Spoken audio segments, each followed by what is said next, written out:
I am sure that by now you've probably heard of Star Citizen. You probably searched on Google or YouTube for massive open world games or space simulators, or space MMOs. Maybe some of your favorite gaming YouTubers talk about Star Citizen. Whatever the case may be, hearing about Star Citizen is inevitable. Should you buy Star Citizen? Short answer, yes, absolutely. But wait, hold up. That's just like my opinion. It's actually a little more complicated than that, and I'm going to go into 5 things you should know about Star Citizen before purchasing.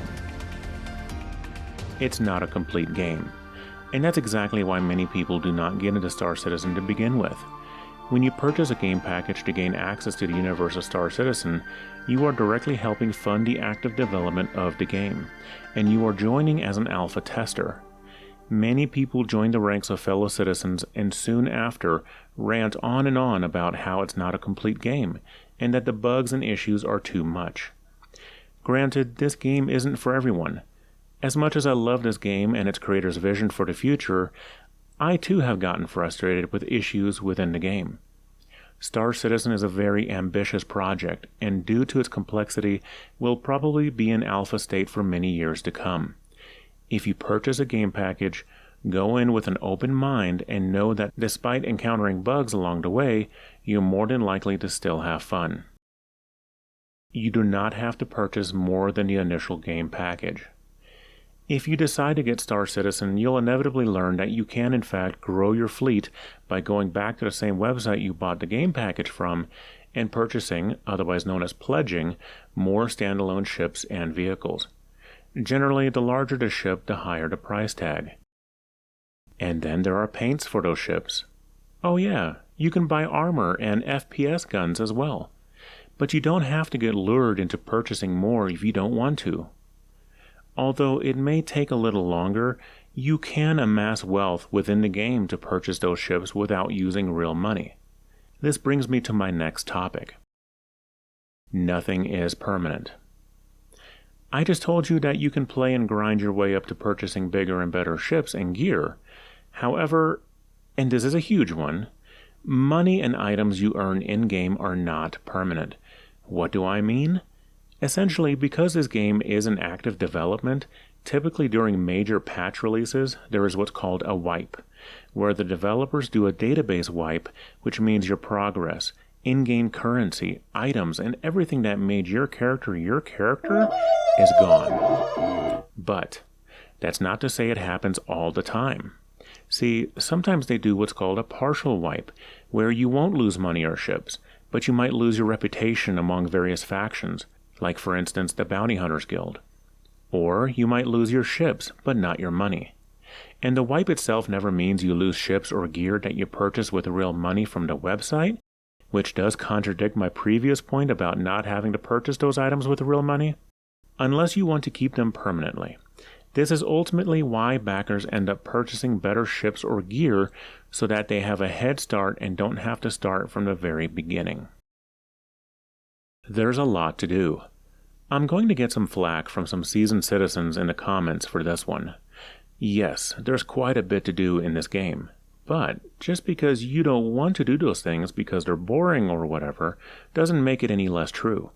However, one of the things that makes Star Citizen so ambitious is not just its overall scale, which with 4.0 is getting an entirely new star system, but because you're not locked into doing any one thing. If you want to be a bounty hunter, there is a career path for it. If you want to go mining or salvaging, go do it. Do you want to be a gun for hire or simply do deliveries? How about hauling massive amounts of cargo from one side of the system to the other while avoiding pirates or griefers? Or do you simply want to go exploring and take screenshots? Those are just a few examples, and if you do start to get bored, join an organization that aligns with your interests. There are thousands of organizations that you can choose to join, many of which engage in various role-play activities. One good example of this is another YouTuber called Citizen Kate Ann Will, for whom I'll put a link in the description. Has amazing videos on military-style roleplay scenarios where her org will split into different teams and battle one another, for instance.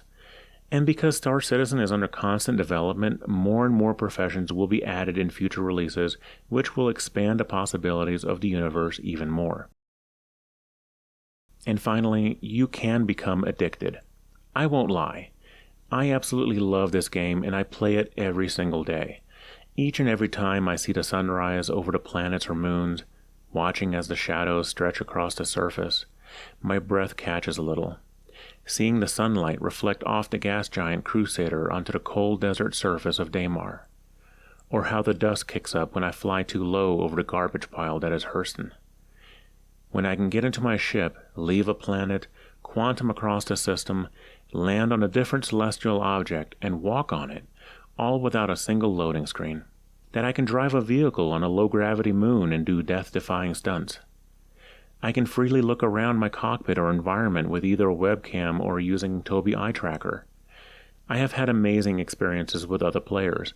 Sometimes all you have to do is put in the chat that you're looking to team up to mine rocks or hunt bounties. Players will create their own events, such as ship meets or full-on races. Another reason I love this game is because of its active development and the ever-growing team over at Cloud Imperium Games. The game's growth is steadily getting faster with more features and environments being added. They have a weekly Inside Star Citizen which takes you into the depths of game development of a massive universe. The developers themselves provide daily or even hourly updates to the progress. Players can submit and upvote bugs to an issue council, and those are seen and acted on directly by employees of CIG. Overall, I personally enjoy Star Citizen, as do many others. But there are many others who can't hack having to deal with bugs and would rather play a game that is more complete, which is completely understandable. If you want to play a game that doesn't have bugs or issues you have to work around, then Star Citizen may not be for you. But if you're passionate about space, MMOs, or supporting game development and all of its possibilities, then I recommend you at least give it a try. If you use my referral code, which I'll put on the screen and in the description, you'll get an additional 5,000 Alpha UEC of in-game currency to help you get started on whatever adventure awaits you in the verse. If you like this video, give it a like and subscribe to the channel for more weekly content. If you want to learn how to get started in Star Citizen, check out this video right here.